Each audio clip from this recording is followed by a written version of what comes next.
بسم اللہ الرحمن الرحیم۔ ولادت حضرت علی علیہ السلام۔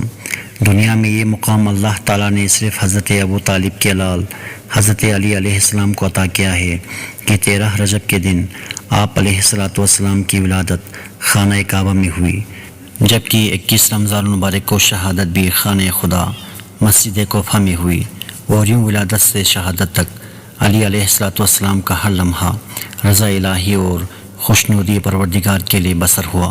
پیغمبر اسلام حضرت محمد مصطفیٰ صلی اللہ علیہ وآلہ وسلم نے آپ کا نام علی رکھا۔ حضرت ابو طالب اور حضرت فاطمہ بنت اسد نے پیغمبر اسلام سے عرض کیا کہ ہم نے ہاتف غیبی سے یہی نام سنا تھا۔ آپ علیہ السلام کے مشہور القابات امیر المؤمنین، مرتضیٰ، اسد اللہ، ید اللہ، نفس اللہ، حیدر کرار، نفس رسول اور ساقی کوثر ہیں۔ آپ علیہ السلام کی مشہور کنیت ابو الحسن و ابو تراب ہیں۔ حضرت علی علیہ السلام ہاشمی خاندان کے وہ پہلے فرزند ہیں جن کے والد اور والدہ دونوں ہاشمی ہیں۔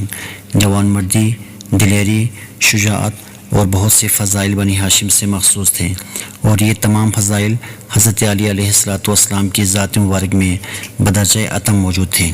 پیغمبر اسلام حضرت محمد مصطفیٰ صلی اللہ علیہ وآلہ وسلم اپنی زندگی کے آخری سال میں حج کا فریضہ سر انجام دینے کے بعد مکہ سے مدینہ کی طرف پلٹ رہے تھے۔ جس وقت آپ کا قافلہ جحیفہ کے نزدیک غدیر خم نامی مقام پر پہنچا تو جبریل امین آئے بلغ لے کر نازل ہوئے۔ پیغمبر اسلام صلی اللہ علیہ وآلہ وسلم نے قافلے کو ٹھہرنے کا حکم دیا۔ پیغمبر اکرم اونٹوں کے کجاؤں سے بنے منبر پر تشریف لے گئے اور حضرت علی علیہ السلام کا ہاتھ کو پکڑ کر بلند کیا اور فرمایا، ایھا الناس من کنت مولاہ فھذا علی مولا، جس کا میں مولا ہوں اس کے یہ علی مولا ہیں۔ رسول اللہ صلی اللہ علیہ وآلہ وسلم نے اس جملے کی 3 مرتبہ تکرار فرمائی۔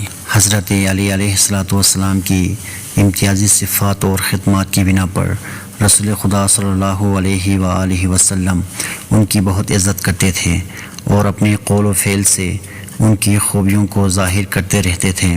کبھی کہتے تھے علی مجھ سے ہیں اور میں علی سے ہوں، کبھی کہا کرتے تھے کہ میں علم کا شہر ہوں اور علی اس کا دروازہ ہے۔